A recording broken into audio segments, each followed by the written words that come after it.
Dear students, hope you are well. I am Mustafizur Rahman, Senior Teacher English, Ghatal Cantonment Public School and College. Today, I will conduct English second paper class.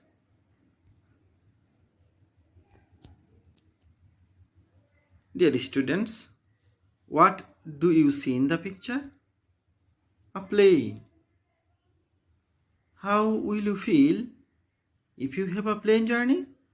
যদি তোমরা বিমান ভ্রমণ করো তোমাদের কেমন লাগবে? Wow, it will be great. Wow, খুব মজা হবে. What do you call the red marks in the sentences? দেখো প্রত্যেকটি সেন্টেন্সের পরে একটি করে রেড মার্ক রয়েছে। জার্নির পরে একটা রেড মার্ক আছে, ওয়ার পরে একটা রেড মার্ক আছে, গ্রেট এর পরে একটা রেড মার্ক আছে। এই রেড মার্কগুলোকে আমরা কি বলে থাকি? পাংচুয়েশন। আমরা বলে থাকি punctuation. So, our today's topic is the use of punctuation. অর্থাৎ পাংচুয়েশনের ব্যবহার। That means punctuationের ব্যবহার।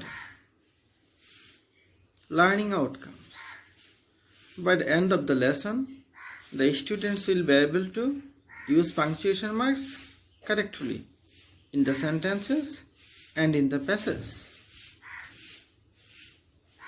What do you see in the picture? A car. I like this car. Can you tell what is wrong with the sentence? তোমরা কি বলতে পারো এই সেন্টেন্সটিতে কি ভুল আছে?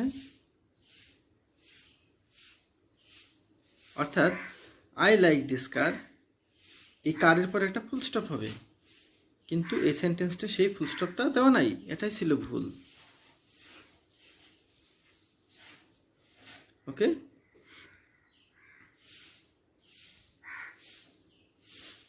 here are some vegetables. এখানে কিছু সবজি আছে। There capsicum, cucumber, tomato, onion, chili and mint. Can you tell what is wrong with the sentence? তোমরা কি বলতে পারো এই সেন্টেন্সে কি ভুল আছে?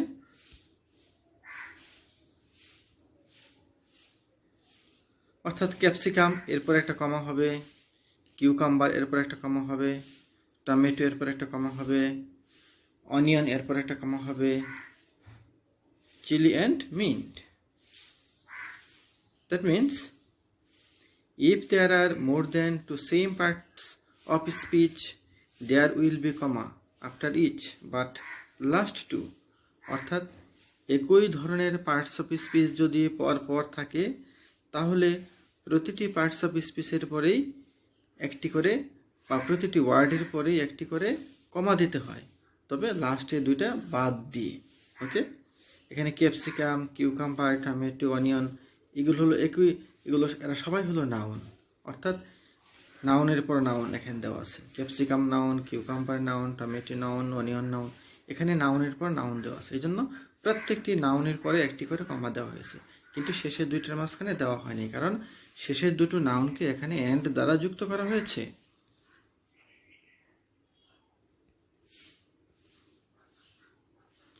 What is the name of the flower? Sunflower. এই ফুলটির নাম কি?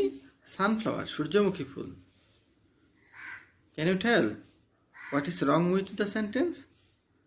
তোমরা কি বলতে পারো এই সেন্টেন্সের ভুলটা কোথায়?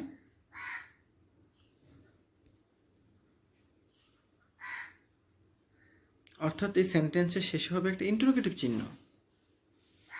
তাহলে আমরা বলতে পারি after the interrogative sentence there will be question mark.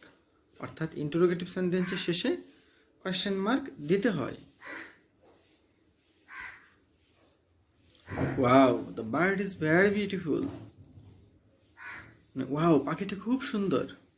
Can you tell what is wrong with the sentence? বলতে পারবে সেন্টেন্সে ভুলটা কোথায়? ভুলটা হলো ওয়াও এরপর হবে নট অফ এক্সক্লেমেশন, অর্থাৎ আশ্চর্যবোধক চিহ্ন, কারণ আমি এখানে বিস্মিত হয়েছি। অর্থাৎ after the interjection words such as hurray, alas, wow etcetera there will be exclamatory mark. অর্থাৎ তোমার ইন্টারজেকশন ওয়ার্ডগুলোর পরে এক্সক্লেমেশন মার্কস দিতে হয়। ওয়ার্ড হলো তোমার ইন্টারজেকশন ওয়ার্ড, অর্থাৎ যে শব্দগুলো বিস্ময় প্রকাশ করার জন্য ব্যবহার হয় সেই শব্দগুলোর পরে আশ্চর্যবোধক চিহ্ন বা নট অফ এক্সক্লেমেশন বা এক্সক্লেমেশন মার্ক ব্যবহার করতে হয়। How beautiful the garden is. Can you tell what is wrong with the sentence? বলতে পারো এই সেন্টেন্সের ভুলটা কোথায়? ভুলটা হলো ইজের পরে হবে নট অফ এক্সক্লেমেশন বা এক্সক্লেমেটরি মার্ক। সুতরাং আমরা বলতে পারি at the end of the exclamatory sentence at the end of the exclamatory sentence there will be exclamatory mark। অর্থাৎ এক্সক্লেমেটরি সেন্টেন্সের শেষে আশ্চর্যবোধক চিহ্ন দিতে হয়।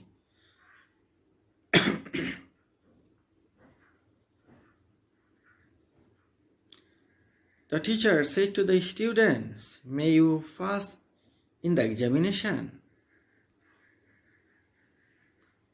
Can you tell what is wrong with the sentence? তোমরা কি আমাকে বলতে পারো এই সেন্টেন্সের ভুলটা কোথায়?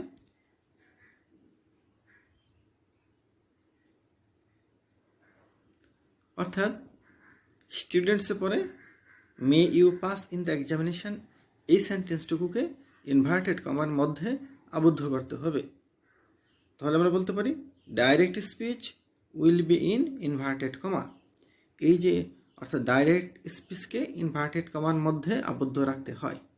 ওকে, may you pass in the examination এইটুকু হলো ডাইরেক্ট স্পিচ, অর্থাৎ টিচারের ডাইরেক্ট কথা হলো এইটুকু। এই জন্য এইটুকুকে আমরা ইনভার্টেড কমার মধ্যে আবদ্ধ করলাম। আমরা আরেকটু সহজ করে বললে উক্তিকে ইনভার্টেড কমার মধ্যে আবদ্ধ করতে হয়।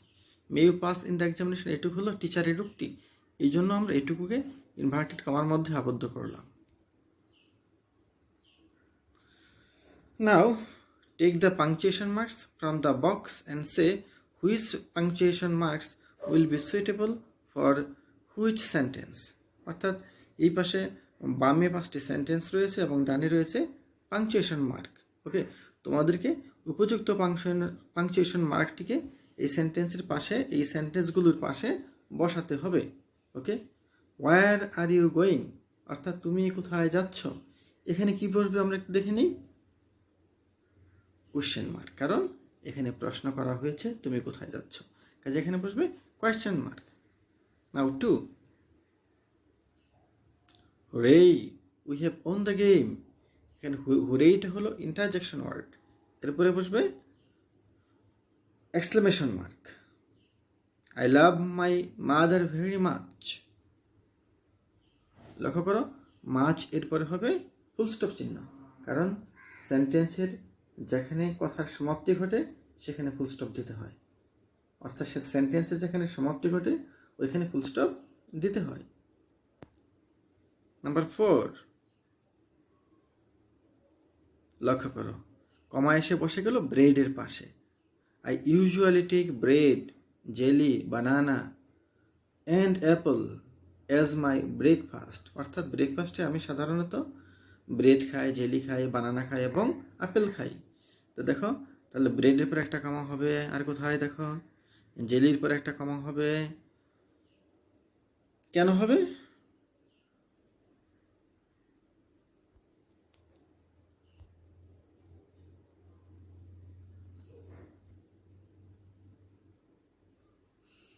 দেখো ব্রেডের পরে কমা, জেলির পরে কমা, কেন কমা হবে?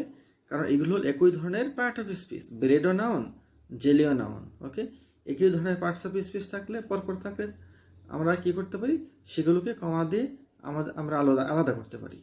অর্থাৎ একই ধরনের পার্টস অফ স্পিচ পাশাপাশি থাকলে তাদেরকে কমা দিয়ে আলাদা করতে হয়, কিন্তু শেষে দুটো করতে হয় না। এই জন্য বানানা অ্যান্ড অ্যাপেল এটা কমা দিয়ে আলাদা করা হয়নি, কারণ এদের মাঝে রয়েছে conjunction and. Now 5, my sister says I like sunrise. দেখো, তাহলে এই সেন্টেন্স আই লাইক সানরাইজ এটুকু হলো উক্তি। আমরা জানি উক্তিগুলোকে ইনভার্টেড কমার মধ্যে আবদ্ধ করতে হয়, সুতরাং এখানে ইনভার্টেড কমা দিতে হবে।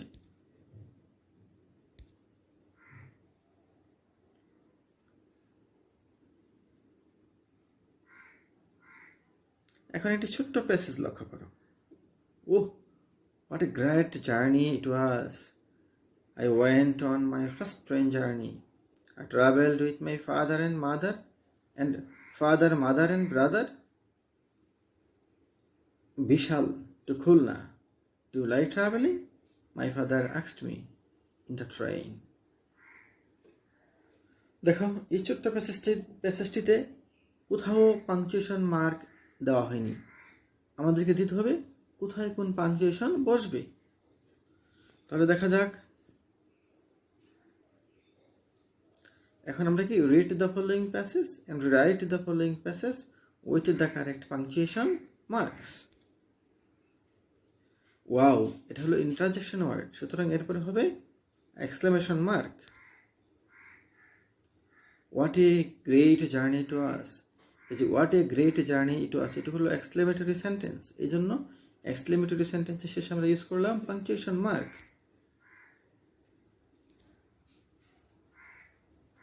I went on my first train journey, এখানে এটা অ্যাসার্টিভ সেন্টেন্স এবং সে সেন্টেন্সের সমাপ্তি ঘটেছে জার্নির এখানে, এই জন্য আমরা এখানে ইউজ করলাম full stop. I traveled with my father, mother and brother Vishal to Khulna. Okay? So father and mother এর একই রকমের নাউন, এই জন্য ফাদারের পরে আমরা ইউজ করলাম কমা, এবং আমাদের সেন্টেন্সটার সমাপ্তি ঘটেছে খুলনায় এসে, এই জন্য আমরা এখানে ইউজ করলাম full stop. Do you like travelling, এটা হলো ইন্টারোগেটিভ সেন্টেন্স, এই জন্য শেষে দিতে হবে কোশ্চেন মার্ক। এবং এটুকু হলো, দেখো, do you like travelling, my father asked me in the train, আমার বাবা আমাকে ট্রেনে জিজ্ঞেস করলো। ডু ইউ লাইক ট্রাভেলিং, তুমি কি ট্রাভেলিং পছন্দ করো, এটুকু হলো আমার বাবার উক্তি, এই জন্য উক্তিটুকুকে আমরা ইনভার্টেড কমার মধ্যে আবদ্ধ করলাম। ওকে ডিয়ার স্টুডেন্টস, আজ এ পর্যন্তই। ভালো থেকো, সুস্থ থেকো, বাসাতেই থেকো। Thank you all.